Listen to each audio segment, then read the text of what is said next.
Bottom Squinch with another video review. And today we're going to be taking a look at the, well, unfortunately canceled Transformers Dark of the Moon Human Alliance Soundwave with Laserbeak and Mr. Gould. At least I think I'm saying his name right. Gould? It's Dylan. It's Patrick Dempsey.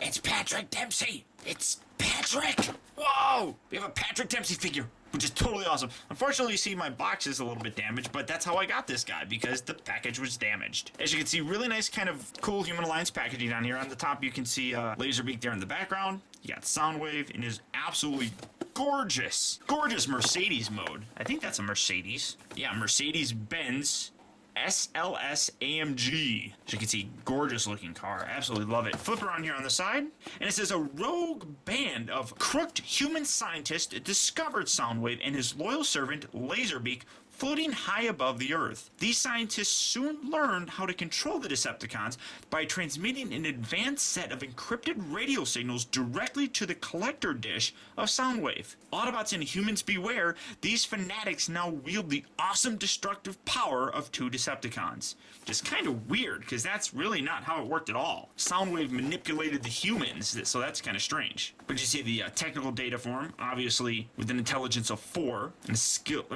an intelligence of 9, a strength of 4 is what I meant, and a skill of 9, so very cool. Absolutely gorgeous looking figures here. One of the biggest problems is going to be this area, right around here. His legs. Everything else big and massive and really kind of cool looking. This really kind of looks like it's weak, so we're going to have to take a look at that. Absolutely gorgeous looking car mode. I love the way that looks. Definitely something that would take Sam a very long time to actually be able to afford. Oh, it's McDreamy. Oh, look at those eyes. So tender. So tender. Flip around here on the bottom, and you see Roadbuster with Sergeant Recon. And obviously you have the Transformers Collector Club. Join today at TransformersClub.com. So there you go. And there you have them. There's the packaging for Soundwave. I'll get into what I meant earlier about why he's canceled here in a little bit. But let's get this guy open and see just how cool he actually is.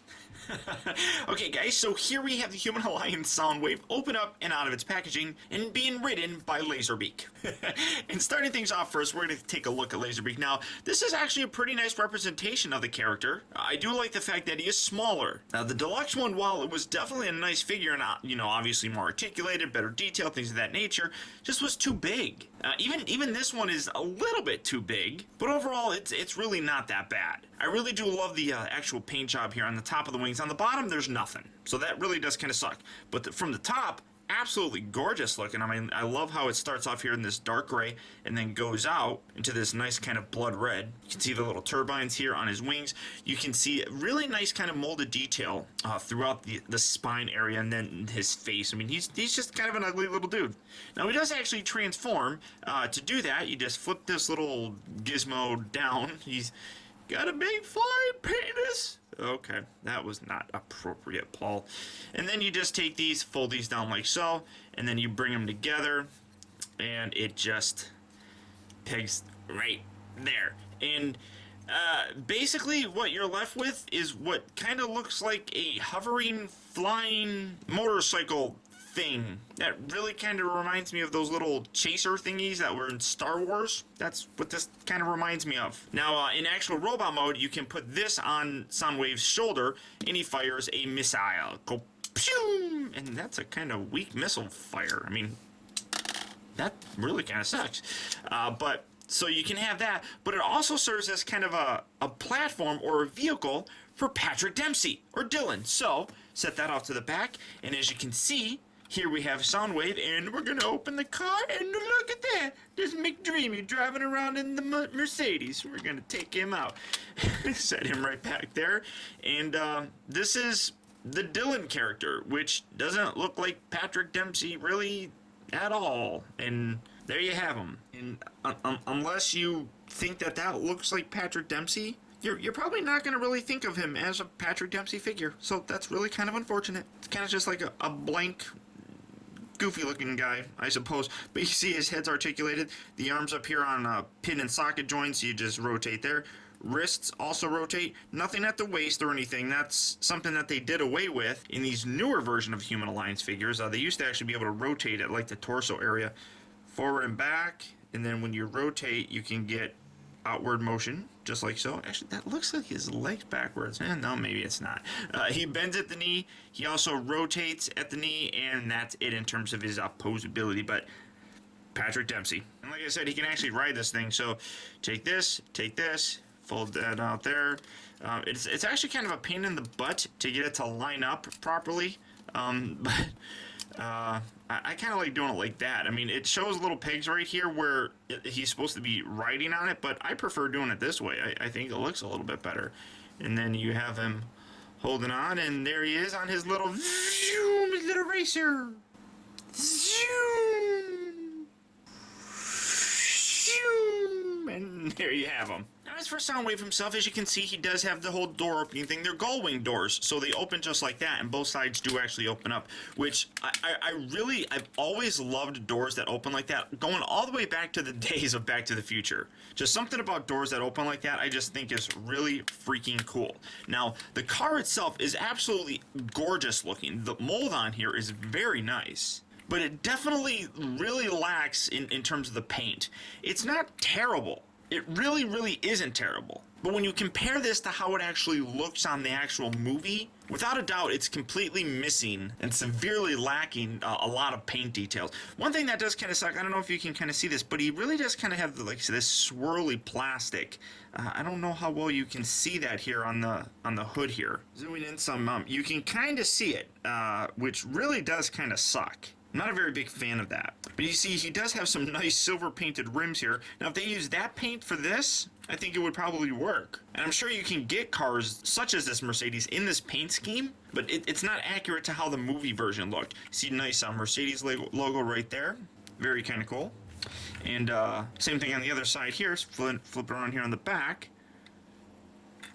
And you see it says Superior, and then there's some... I can't even tell what this says on here. Probably just the engine or something like that. And then you got another Mercedes logo right up on side there. So overall, a very nice looking vehicle. Just like I said, really kind of lacking in terms of the paint. Now, as a Hasbro version, I would be perfectly okay with this paint job. But the actual Takara version as well has this lame kind of paint job. The only thing that I know of that's really different between this and the Takara one is the packaging's a little bit different, and the Takara one comes with like a little collector card. But overall, oh, and then you see the bottom. That's it for Soundwave. Now, when it comes to transforming this guy, he's actually a bit of a pain in the ass. He's not as complicated per se as, say, the Human Alliance Leadfoot, but everything is compact in here so tightly that it actually can become a bit of a frustration just waiting to happen when you transform this guy. First, what you want to do, come around here and separate these little front panels, and they kind of go out, and you can see they're on little angles so you can position them a little bit however you really want to do it. Now this whole section here is really this is a big giant pain. Usually I open these doors and you kind of pull everything, and it tabs in here very, very tightly. You want to get this whole section out. And it's, like I said, it's a bit of a pain in the butt. Angle this out. There we go. And just pull the whole thing apart. That's basically what you're doing. And then just do that on this side as well. Kind of angle everything down. And like I said, just explode it so it's all pulled out just like this. And you basically have one giant exploded mess of a vehicle. Then rotate these down and around, and then you can bring these out, and then you can extend them a little bit further just like so. And then you're going to have a little tiny hole section inside here that tabs right in on the inside there. So bring that in and give that a nice little push. And if I can see it, there you go. Yeah, well, you keep these kind of, like I said, you want to position these little bits here so that you can actually have them kind of displayed, although usually they don't like flipping underneath there. Come on, there we go. All right, we'll just go like that. Do that on this side as well. This is gonna accordion down and around. Rotate that out, extend that all the way just like so. Rotate that, just gonna get out of the way. Bring this section in, and this is gonna clip in on the side just like that. And again, these little bits here, there you go, kind of angle those so they're a little bit diagonal, so they're looking pretty cool. Then just rotate these, this section here, separate this and rotate this back. And then you see his head right inside there, and then just push kind of, or grab hold here, pull that up, and that'll lock into place by giving it a nice little push, just like so. Rotate these bits down. And then this actually is a little bit of a pain in the butt as well. There's a little tab section right here that's going to slot right inside there. So you want to do that, but as you do that, you have to rotate this whole assembly, according this all the way in, and then this is going to clip in right on the underside, which, again, kind of a pain in the butt to actually do. Get these arms out of the way. Hopefully you guys can actually see this, and hopefully it's beneficial to some degree, I suppose, but that's not lining up. And then just give that a push, and there you have that locked into place. Kind of take these legs, spread these, rotate these out like so, and then they're going to separate right here. Kind of bring that down, then you can rotate these down and around like that. Do that on this side, separate this, rotate this down and around, and here you're getting to probably the weakest part of this figure, his legs, and really it is pretty weak. Fold this out like so, and then you have another section here that's a heel spur. Fold that out, and here you have one of his legs. Rotate this around, rotate this out, rotate this down, and like I said, his legs are definitely the weakest part of this entire figure, and we'll get into that here in a little bit. Then bring these down, and then these arms are just kind of a giant mess as well. Everything on here is just a giant mess. Fold this out, get this out of the way, kind of that accordions. Rotate this bit out in the front of his bicep area. Come on, get out of the way. Rotate that down and around, and then these bits kind of come around, kind of like so. Covering things, fold these little bits down, and then position these really kind of how you want them. Come around here to these back door sections, rotate this up, and that's going to go all the way up like so. Kind of just leave that there. Do that on this side as well. Rotate this up, kind of put that there. Rotate these arms around here, and then fold this section down, fold this out, and then this section comes out, and you're creating this hand, which is a really cool looking hand. I really do like that. And then fold that up like that. His legs are getting all twisted. Come around here to this side, do that on this side as well. Rotate it around, rotate this down, fold the little seat up, and then these bits here come out, fold in the wheel, fold this back, kind of push that all the way back, and I kind of like leaving it like that. I don't know why. Fold that back, fold these wheels back, kind of straighten out his legs, and here you have the Human Alliance Soundwave in his actual robot mode. Now, in his robot mode, this guy has a lot of stuff that's really awesome and some stuff that is really kind of weak. Basically, everything from the waist down kind of sucks on this guy. It's not ridiculously terrible, but when you compare how big and massive he is upper body wise, I mean, you can see that his legs really are kind of spindly. I mean, that's really kind of tiny. It's not ridiculously horrible. I mean, when you actually get it in hand, it's not as bad. And I actually found myself really kind of enjoying this guy.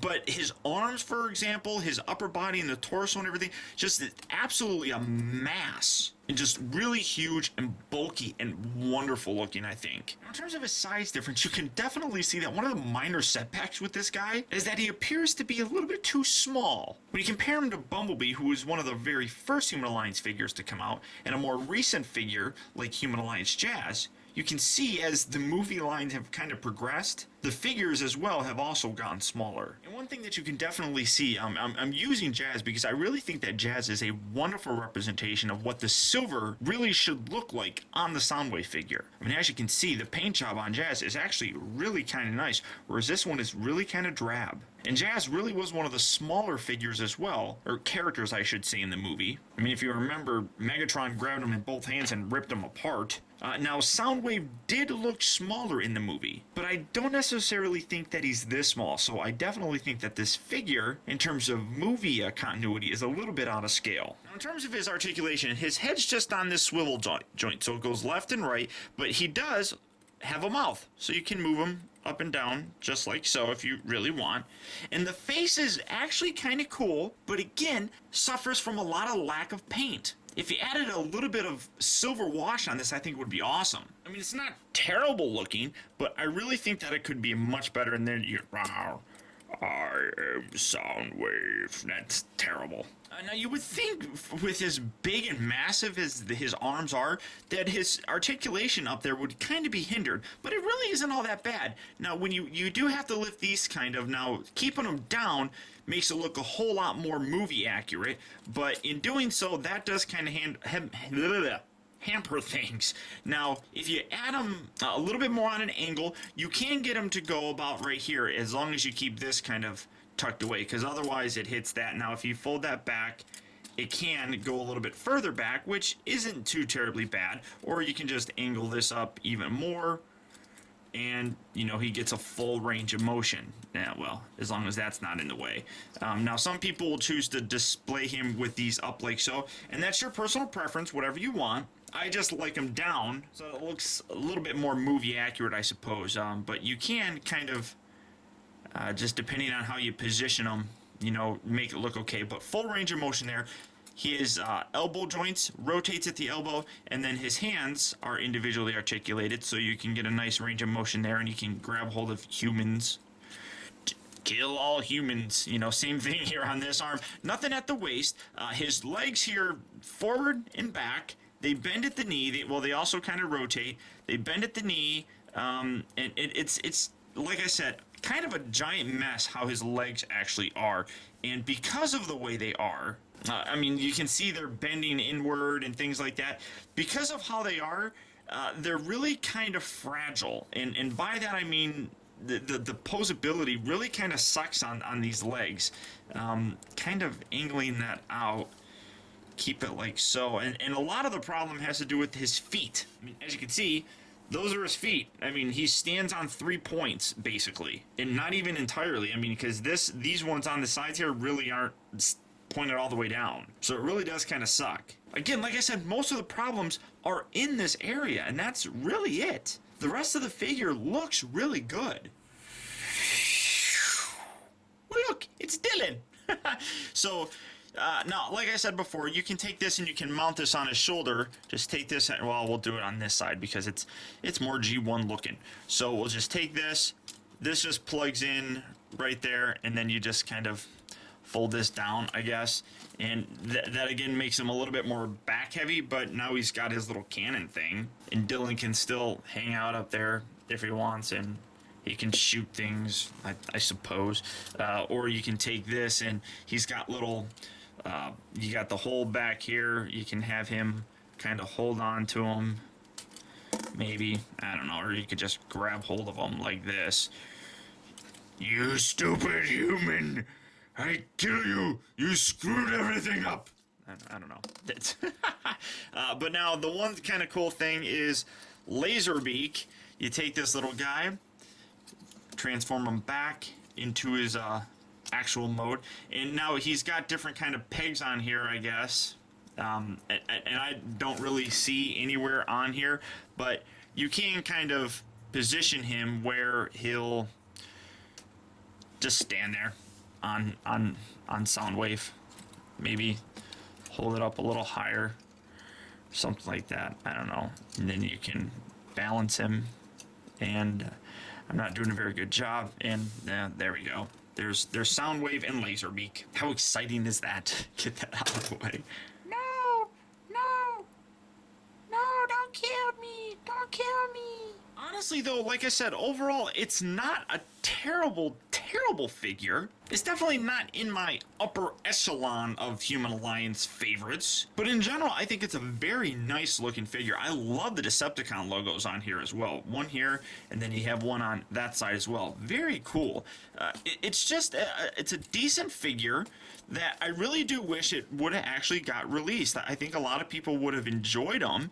I just think that there are some problems that he has that probably would bug several people, but for the most part, I really think that he's a decent figure. I keep saying that as if I'm really trying to convince myself of that. But for the most part, when it comes down to it, I really thought that I was going to dislike this guy. But having him for a while, playing with him, I've really kind of gotten over his legs. They are the weakest part of the guy, but I don't think it's enough to detract from me recommending this guy. Okay, so now to transform him back, first the best way to do it is to kind of start with his feet, because everything on here is a gigantic mess when it comes to actually transforming him. So rotate this section here all the way back, rotate this down and around, rotate this up, angle this out, then tuck that in, then fold this section up like so, and if you get it all done right, you should be able to just clip it together just like that. Do that on this side as well. Again, just a giant cluster flub of pieces. It really isn't all that bad. Fold that up like so. Once you kind of get used to it, it's really definitely one of those ones that you have to get used to as you're transforming them. So then you have it like so. Rotate this section around and then plug this together just like so, and now you can have a little floating hoverman. I don't understand why you guys watch me. I really don't. Come around here to these arms. Wonder if, no, that doesn't do anything. Rotate these bits out just like so. Rotate this up and tuck that in. Kind of position that. Fold this seat out like so. And then, like I said, this whole thing is just a kind of gigantic cluster. Take this section, accordion this down, kind of get the door out of the way. It might actually help you just to know what you're kind of doing. Rotate this bit up, kind of put that there. This section here is going to rotate inside here, and then you can tab this section together like so. Tab this down. There's a little peg right there, tab that in, and then lock that in. And here you have kind of the side of his vehicle, perfectly transformed. Come around here to the other side, do the same thing, kind of rotate the wheel out, rotate this section up, and then tuck that in like so. Kind of get that back, fold out the little seat. There we go. It's a gigantic mess. I just keep saying that to you guys because really, it really is a gigantic mess. Oh, I forgot to accordion this bit down. So accordion this section all the way down. If it looks like I'm struggling, it's probably because I am. Rotate this up. That tabs in. That tabs in. Fold that out like so. Tab this in. And then you can kind of position the door so that's sort of locked into place like that. And now you pretty much have everything done. That's kind of the complicated aspect. Then come around here, separate this torso bit from here.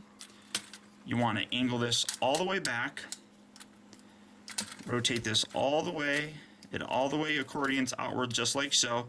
Fold this bit down, and then you can take this head, pop that all the way in like that, fold this up, and then this comes across the top and pegs down just like so. Hopefully I'm not going too fast for you guys, and if you have any questions, please feel free to ask me. I don't mind answering questions when it comes to stuff like this because this is really actually kind of tricky to do.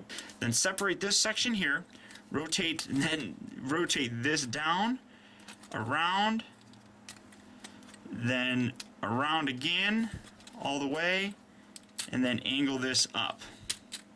And then you're gonna bring that right up inside here, just like so.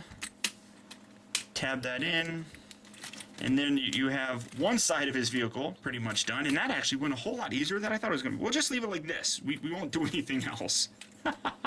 Separate this section again, bring it down, rotate around, rotate that around, all the way, bring that up, then bring it up like so. Kind of fit everything inside here. This all locks in, that locks in, that locks in. Position this down, kind of squeeze everything. Then you have this little section here in the front. Just fold this back, just like so. Go around, make sure everything's nice and squeezed together. Put it on the ground. It rolls. So there you have Soundwave back back in his vehicle mode. And when it comes down to it, really Soundwave is a figure that is not going to be the highest on a lot of people's list of collections when it comes to the Human Alliance figures. It's not a bad representation, at least in terms of its vehicle mode. The transformation, while it's complex, actually is very satisfying and fun to go through. At first it is a bit of a pain in the butt, but once you do it over and over and over again, you really get used to it, and it's actually not too terribly bad. Now the robot mode is probably where people are going to have the biggest problem. Mostly because, as I said earlier, it's his legs. They really do kind of fall short and look kind of ugly, but everything else on him looks really awesome. The unfortunate nature of things is that this figure got canceled, so people aren't going to be able to experience it and really enjoy it for a reasonable price. A lot of places already online have this guy going for well over $100, and that's just because the price increases as figures get canceled. Without a doubt though, this is a figure that I would recommend,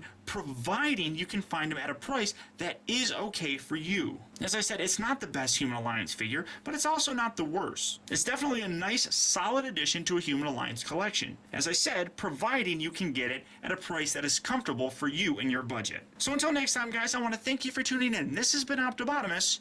I'll talk to you later.